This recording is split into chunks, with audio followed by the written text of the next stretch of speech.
Have you ever watched someone less disciplined than you, less capable than you, less thoughtful than you walk into a room and somehow leave with the promotion, the respect, the influence, the credit, the attention, the seat that should have been yours? Have you ever told yourself, "It's fine. I don't need the spotlight. My work speaks for itself," while something in you quietly knew that wasn't peace, it was surrender? And what if the trait you were taught to admire, humility, has not been protecting your character at all, but slowly teaching the world to ignore your value? In this video, we are going to confront a painful truth that most people never say out loud. We are going to separate real inner steadiness from the false humility that keeps capable people invisible. We are going to examine why so many intelligent, disciplined, good-hearted people get passed over in modern life, and why a Stoic mind, sharpened by Machiavellian realism, refuses to disappear just to make other people comfortable. And stay with me, because near the end, we will come to the most dangerous form of false humility of all, the one that feels moral on the surface but quietly ruins your future from the inside. Because this is not just about confidence. It is about status, visibility, power, and the silent social rules that govern every workplace, every relationship, every room, every hierarchy. Most people hear the word humility and imagine wisdom, restraint, grace, maturity. But that is not always what is happening in real life. In real life, what many people call humility is often fear wearing a noble mask. It is self-erasure with good manners. It is the habit of shrinking your voice, softening your presence, minimizing your achievement, and pretending you want less than you do, just so nobody accuses you of being too much. And that pattern is killing more lives than arrogance ever will. The modern world is full of people who were taught to be agreeable, polite, useful, and emotionally safe for everyone around them. They learned to wait their turn. They learned not to brag. They learned not to ask for too much. They learned to work quietly and let others shine. They learned to say, "I'm just grateful to be here," when deep down they were the reason the whole project worked in the first place. And then one day they wake up confused. They look around and realize the loudest person got the title. The most shameless person got the opportunity. The person with the strongest self-promotion, not the strongest substance, became the face of the victory. And suddenly the humble person is sitting there with a tired smile, telling themselves that being overlooked is the price of being a good human being. No. That is not virtue. That is conditioning. Marcus Aurelius never taught you to become invisible. Epictetus never taught you to lie about your gifts. Seneca never told you to hand your place in the world to the boldest fool in the room. Stoicism is not weakness. Stoicism is not self-deletion. Stoicism is inner command. It is the discipline to master yourself so that you can stand in reality without flinching. And when you combine that inner discipline with a clear-eyed understanding of how power actually works, you begin to see something most people are too uncomfortable to admit. If you do not define your own worth, the world will define it for you. And the world is not kind when it fills in the blanks. It will assign you the cheapest interpretation possible. It will mistake your silence for uncertainty. It will mistake your restraint for insecurity. It will mistake your humility for low value. It will use your calmness as convenience. It will take your competence for granted.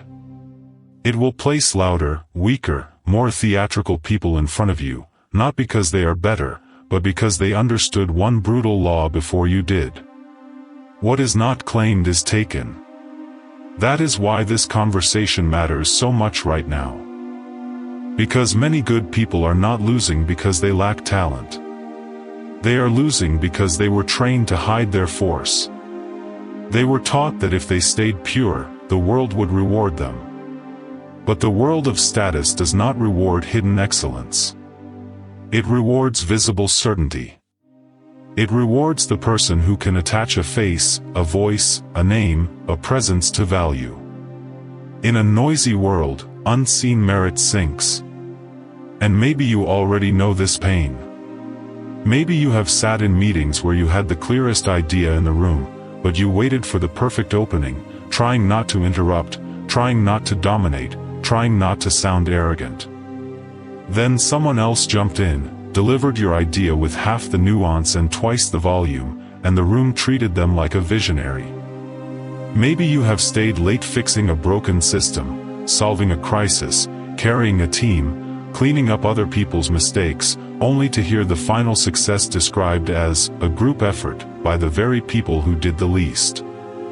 Maybe you have been in a relationship where your patience, your generosity, your emotional steadiness did not earn deeper respect. It simply made you easier to lean on, easier to dismiss, easier to test. Maybe you have spent years saying, "It's okay," to things that were not okay at all. And if that lands somewhere deep inside you, then this message is not here to lecture you. It is here to pull you out of a trap. Because false humility is one of the most socially approved traps in modern life. It feels clean. It feels safe. It feels mature. It makes you look like the bigger person. But underneath that image, something darker is often happening. You are making yourself smaller so other people do not have to deal with your size.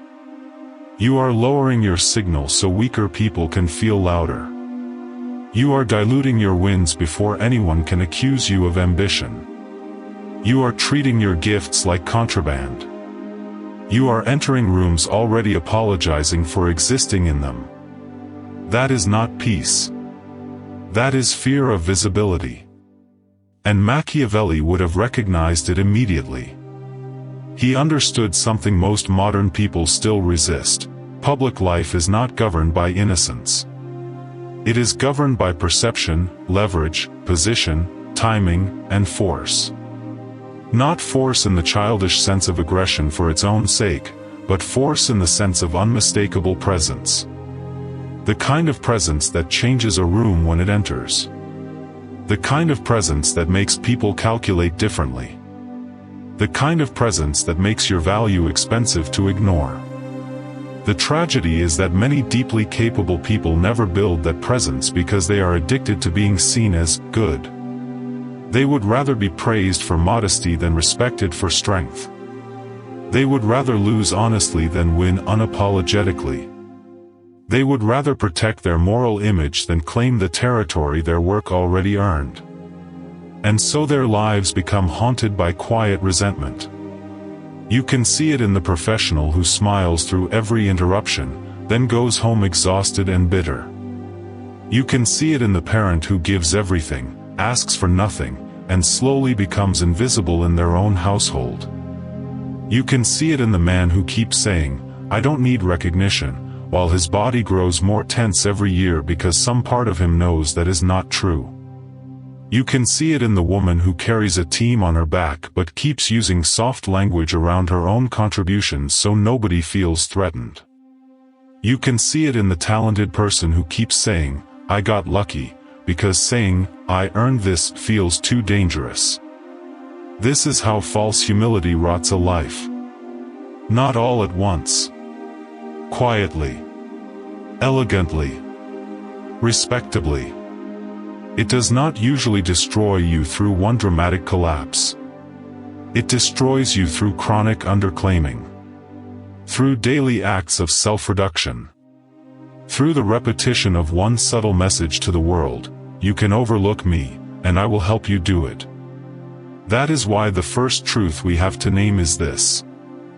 1. The invisible person does not get protected. The invisible person gets replaced. A lot of people tell themselves that staying quiet keeps them safe.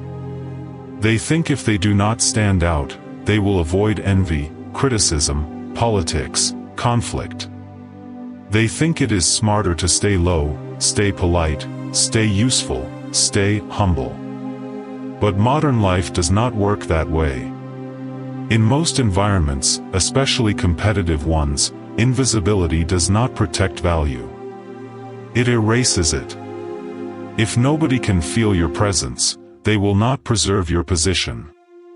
If nobody associates results with your name, you become interchangeable. If nobody knows what you bring, then when a restructure comes, when a promotion comes, when an opportunity comes, when a social shift comes, you will discover something brutal. The world rarely fights to keep what it barely noticed. Think about the office worker who says yes to every task, solves every emergency, fills every gap, trains everyone else, never complains, never self-advocates, never negotiates, never highlights outcomes. On paper, this looks admirable. In practice, it often creates the exact opposite result. Their labor becomes essential, but they themselves do not become elevated. They become infrastructure. Useful, yes. Respected, not necessarily. Protected, not at all. And infrastructure is only noticed when it stops working. That is the service trap. The more invisible your contribution becomes, the more natural people assume it is. They stop seeing excellence. They start seeing availability. Then one day you are exhausted, underpaid, emotionally depleted, and somehow still easy to replace. False humility creates this by teaching you to separate value from identity. You deliver the value, but you refuse to attach your name to it. You create the result, but you step back from the credit. You carry the weight, but you downplay the cost. So the result enters the room, but you do not. And in the eyes of society, what enters the room without a claimant becomes public property. Someone bolder will eventually put their hand on it and say, "That was mine." And if you have lived this, you know the feeling. It is not just disappointment. It is a kind of spiritual nausea. Because deep down you know the truth, you helped create the conditions for your own erasure. Not because you were weak in ability. Because you were weak in self-claim. Stoicism asks for honesty before it offers peace. So be honest here. How many times have you let yourself disappear and called it maturity? 2. What many people call humility is actually fear of judgment. This is where the conversation gets uncomfortable. Because some people are not humble at all. They are terrified. Terrified that if they speak directly, they will sound arrogant. Terrified that if they ask for more, they will seem greedy. Terrified that if they own a win, they will attract envy. Terrified that if they show ambition, they will be judged. Terrified that if they step forward, they will now have to carry the burden of being seen. So they shrink first. They call it balance. They call it being grounded. They call it staying humble. But what is really happening is more psychological than moral. They are trying to reduce exposure. Because once you publicly claim your strength, the world can test it. That is what frightens people. The moment you say, "I built this," now you must stand behind the claim. The moment you say, "I deserve more," now rejection becomes personal. The moment you say, "I am ready to lead," now people can evaluate your leadership. False humility gives you an escape hatch. It lets you hide from failure by hiding from full self-definition. If you never declare yourself, no one can fully measure you. That feels safer. But it is also the perfect formula for mediocrity. Epictetus taught that freedom begins when you stop handing your peace to other people's opinions. But many people live the opposite way. They build their entire identity around being acceptable. They want to be liked by those beneath them, approved by those above them, and never fully opposed by anyone. So they become soft around their own edges. They sand themselves down. They become emotionally legible, socially convenient, and strategically forgettable. And they wonder why leadership keeps bypassing them. Because leadership is not awarded to the least controversial version of competence. Leadership requires visible weight. Not theatrical arrogance. Not empty swagger. Weight. The kind that comes from someone who knows what they bring and no longer speaks about it with hesitation. The kind that does not need to shout because it does not doubt itself. The kind that can sit still in a room and still alter its center of gravity. That kind of presence cannot be built on false humility. Because false humility is constantly leaking energy through self-correction. It keeps saying things like, "Maybe I'm wrong, but I could be overthinking this. It was probably just luck. It wasn't a big deal. I'm not really that good." Listen carefully to that language. It sounds harmless. It sounds polite. But over time it rewires your identity.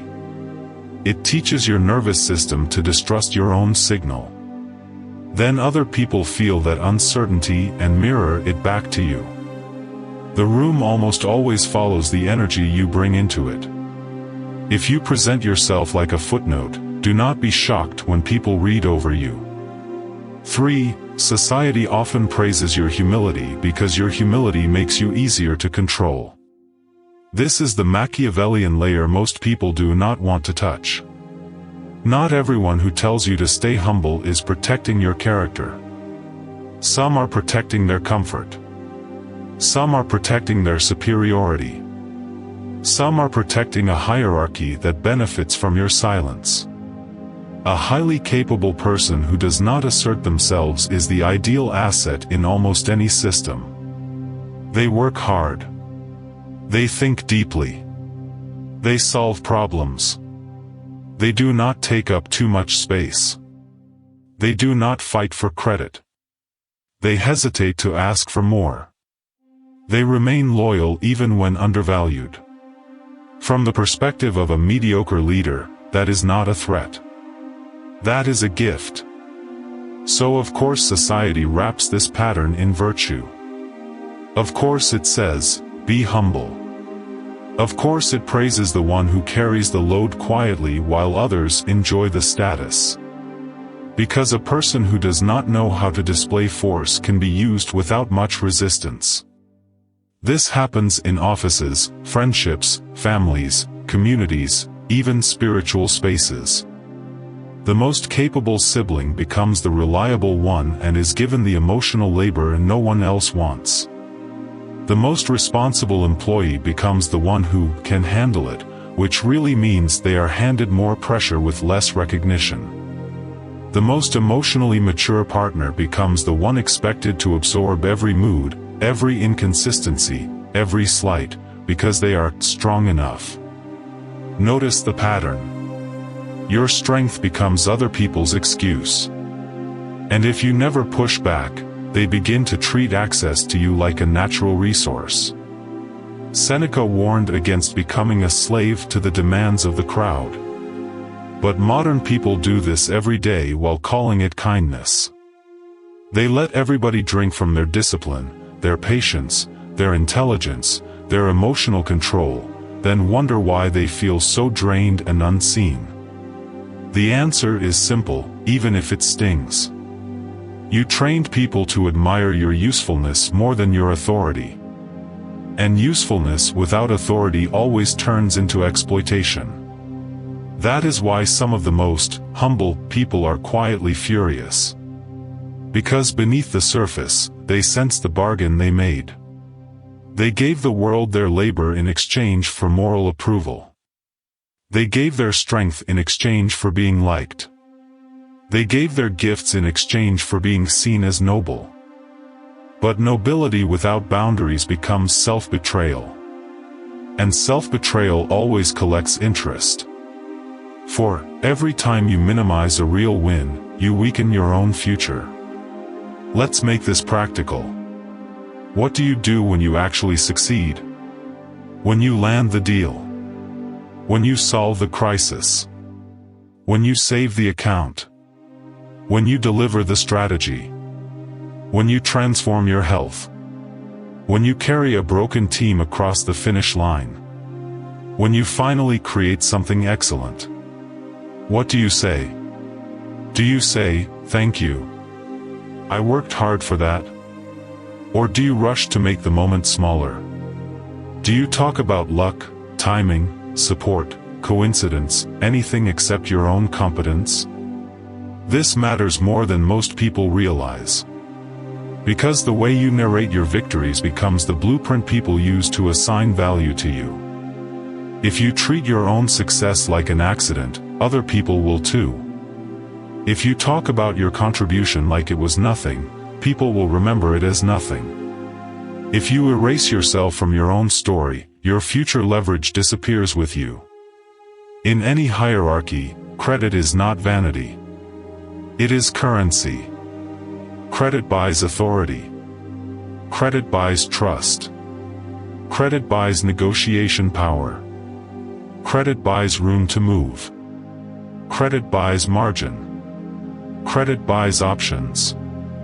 Credit buys the right to lead the next thing.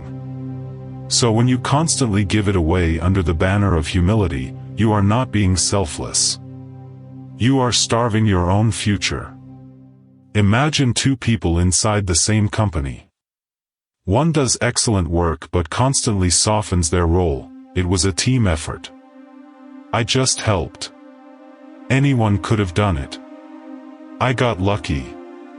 The other may not even be better, but they know how to frame outcomes clearly. I led that recovery. I built that process. I solved that bottleneck. I want to expand this result. Now fast forward 1 year. Who gets more responsibility? Who gets seen as strategic? Who gets invited into higher stakes rooms? Who becomes legible to power? Not always the better worker. Usually the better claimant. This is painful for idealists because it sounds unfair. But Stoicism was never about pretending reality is fair. It was about seeing reality clearly enough that you could move within it with dignity. And dignity does not mean dimming your light. Dignity means telling the truth about what is yours. There is nothing unstoic about saying, "I built this." There is nothing impure about saying, "That result came from my effort." There is nothing immoral about allowing reality to reflect your actual contribution. The lie is when you know it was yours and keep pretending it was not. 5. Your body often reveals the submission your mouth tries to hide. One of the strangest parts of false humility is that it is not only verbal. It becomes physical. You can watch it happen. The most qualified person enters the room and takes the seat on the edge. They lower their gaze. They make themselves small. They keep their shoulders slightly folded. They hesitate before speaking. They laugh softly after a strong point, as if to soften its impact. They speak with qualifiers instead of finality. Meanwhile, someone with half the substance takes up space like they belong there. This is not random. Human beings read status constantly. Before you even finish a sentence, people are already absorbing signals from posture, timing, eye contact, stillness, voice, and ownership. If your body enters a room asking for permission, the room feels that. And when the room feels that, it unconsciously places you lower in the hierarchy. Marcus Aurelius wrote often about governing the self, mind, impulses, reactions. But in the modern world, one part of that self-governance is learning how not to broadcast submission when you have no reason to submit. That means standing like your spine believes what your mouth says. That means entering like you are not trespassing in your own life. That means speaking with enough stillness that people can feel you are not auditioning for approval. Many people do not realize how much resentment they are storing because their body has been trained into social apology. Every day they physically rehearse a lower station, and every day their mind pays the price.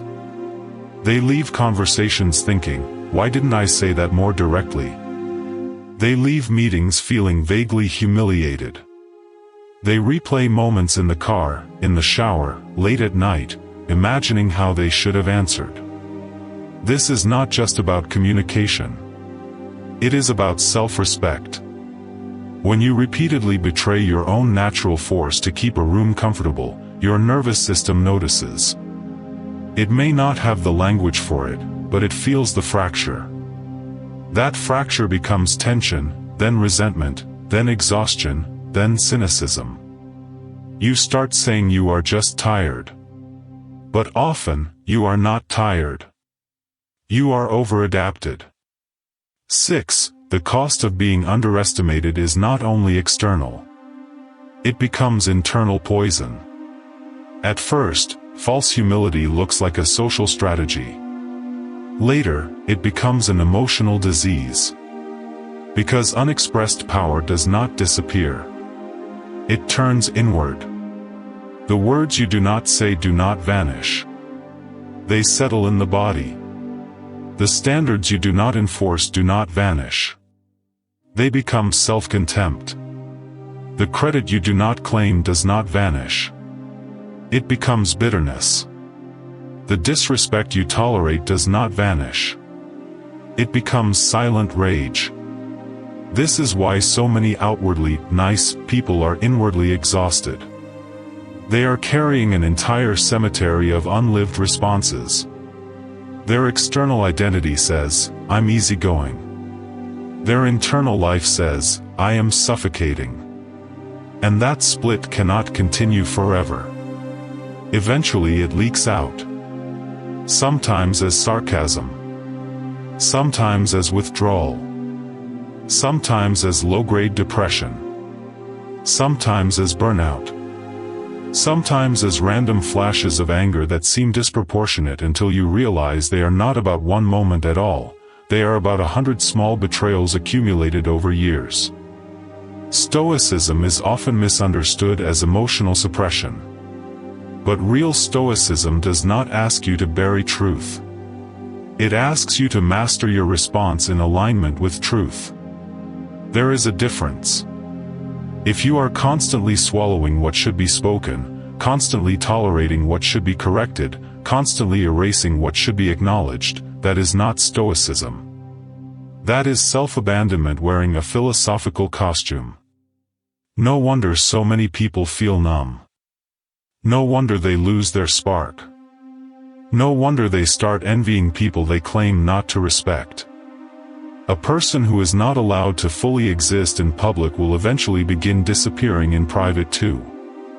And then the tragedy deepens. Because once your identity adapts to being overlooked, even genuine opportunities start to feel uncomfortable. You sabotage visibility because invisibility has become familiar. You hesitate when doors open because stepping through them would require a version of you that no longer feels normal. This is how false humility becomes destiny. Unless you interrupt it. 7. The world does not reward the best work. It rewards the clearest ownership of valuable work. This is one of the hardest truths for good people to accept. We want to believe merit naturally rises. We want to believe quality is obvious. We want to believe integrity eventually gets noticed. We want to believe the best contribution wins. Sometimes it does. Often it does not. Not because value does not matter. It matters deeply. But value that is not framed, named, and attached to a person often gets absorbed into the environment. It becomes part of the wallpaper. Your work cannot speak for itself. That phrase is comforting, but false. Work has no tongue. Systems do not advocate for themselves. Results do not automatically point back to their author. You are the voice your labor has. If you refuse to speak for your own contribution, then your contribution enters the social world defenseless. And defenseless value gets stolen, diluted, reassigned, or forgotten. This is why branding matters. This is why narrative matters. This is why self-definition matters. And no, this does not mean becoming fake. It means refusing to let other people write your meaning for you. Modern society is not short on talent. It is short on people who can pair talent with visible certainty. That is why less capable people so often outrun more capable ones. Not because life loves fraud, but because life responds to signal. The room can only react to what it can detect. Think about the person who always says exactly what they want, what they did, what they are building, what they stand for. Maybe they are not your favorite kind of person. Maybe they are rougher around the edges than you. Maybe they lack your depth. But people know where to place them. They have edges. They have a visible outline. They are legible. Now compare that to the person who keeps everything vague. They hope for things instead of declaring them. They soften their position before anyone challenges it. They do not want to seem too ambitious, too proud, too certain. The result is that no one can feel the full shape of them. And in a competitive world, shapelessness is expensive. 8. There is a difference between inner humility and public self-erasure. This distinction matters.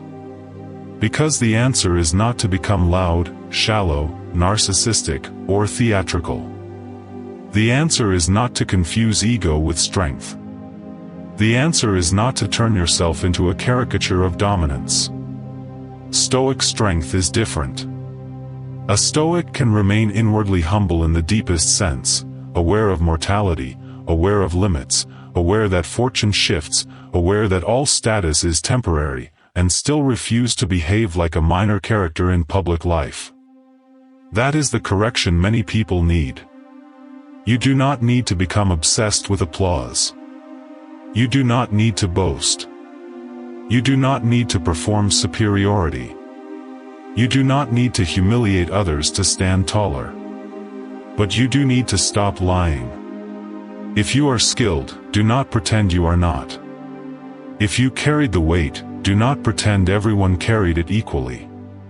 If you built the result, do not pretend it built itself. If you want the role, do not pretend you are above wanting it.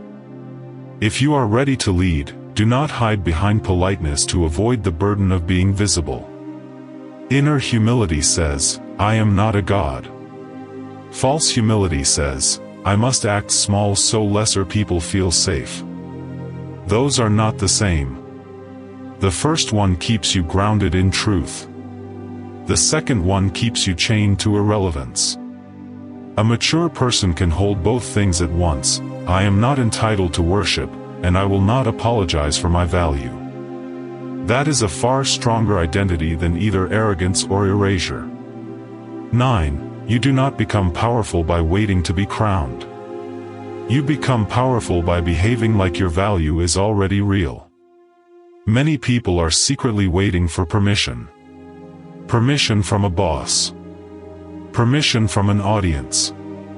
Permission from a parent. Permission from culture. Permission from some imaginary future moment when they are finally successful enough to stop downplaying themselves. But power rarely arrives like a gift. It gathers around those who can hold themselves with enough certainty that other people begin responding to that certainty as fact. This is why language matters. This is why posture matters. This is why boundaries matter. This is why claiming your results matters. This is why naming your price matters. Every one of these is a form of declaration. And declaration is not vanity. It is orientation. It tells the world how to position itself around you. A person who always lowers their number teaches the world to bargain downward. A person who always softens their standards teaches the world to test their limits. A person who always absorbs disrespect teaches the world there is no penalty for crossing them. A person who always hides ambition teaches the world they are safe to overlook. Then later they ask, Why do people treat me this way? Because people are reading the signals you repeat. Stoicism does not ask you to control other people. It asks you to govern your own conduct. And one of the most important parts of governing your conduct is making sure your conduct is not constantly teaching others to devalue you. If you want different treatment, you must send a different signal. That means fewer disclaimers, more precision, less apology, more ownership, less explaining, more standards, less shrinking, more stillness. Not because you need to become harder for the sake of image, but because truth must finally become visible through you. 10. If you keep hiding your force, your life will be written by people with less soul and more audacity. This is the final escalation, and it is the one many people feel in their bones.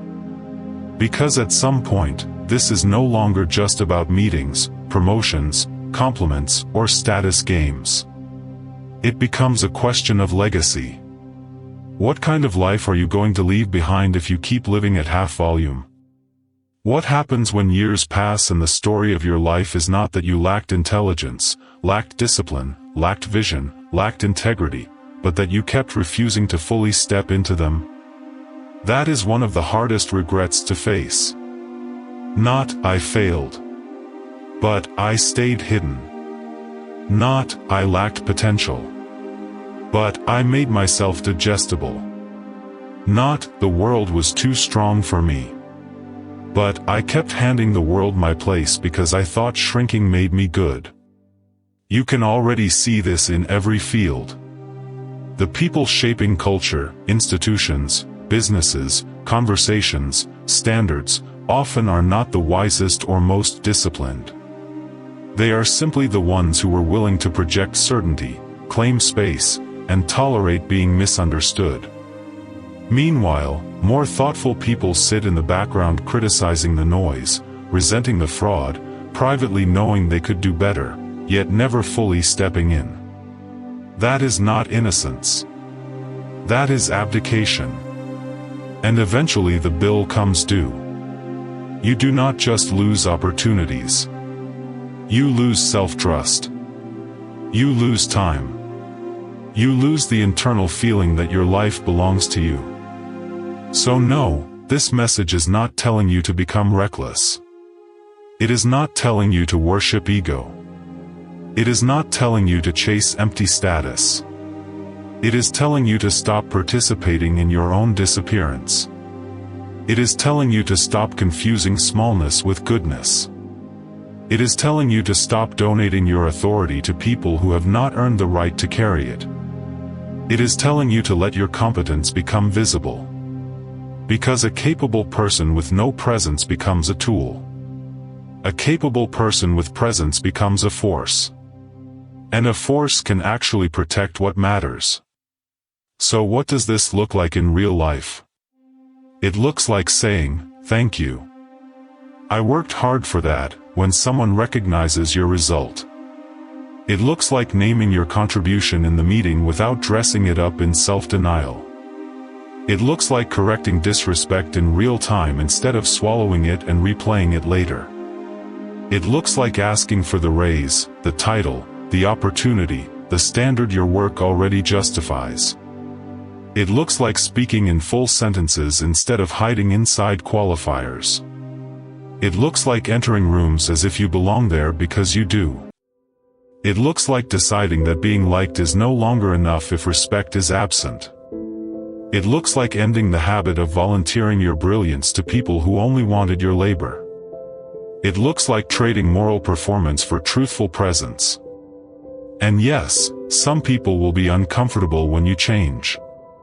They will say you have become too intense, too direct, too proud, too different. But often what they really mean is this: you are no longer as easy to ignore. That discomfort is not always a sign that you are doing something wrong. Sometimes it is the sound a false hierarchy makes when one of its quietest pillars finally stands up. So let this be the line. Not the line where you become arrogant. The line where you become honest. Not the line where you worship yourself. The line where you stop betraying yourself. Not the line where you need everyone to admire you. The line where you no longer collaborate with your own invisibility. Remember the deeper Stoic truth beneath all of this: your worth does not come from applause. But if you keep behaving as though your worth should stay hidden, you are not transcending ego, you are refusing responsibility for your own nature. You were not given discipline, intelligence, resilience, insight, creativity, endurance, presence, vision, or strength so you could package them into something harmless. You were given them to use, to embody, to direct, to bring into the world without apology. Because the world does not need more capable people pretending to be small. It needs more grounded people willing to carry their real weight. So if this message found you at the right moment, do not just agree with it emotionally and then disappear back into your old habits tomorrow. Catch yourself the next time you minimize a win. Catch yourself the next time you shrink in a room you already earned the right to be in. Catch yourself the next time you soften a clear truth just to protect someone else's insecurity. That is where your life begins to change, not in theory, but in behavior. And that is the real turning point. Not when the world crowns you. When you stop waiting. If this video spoke to something you have been feeling but could never quite name, let me know in the comments.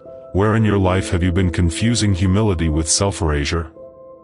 And if you are ready to stop dimming your strength just to stay acceptable, stay with Stoic Craft.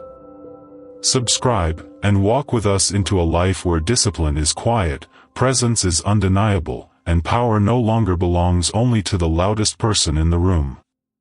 Your era of polite invisibility ends the moment you decide it does.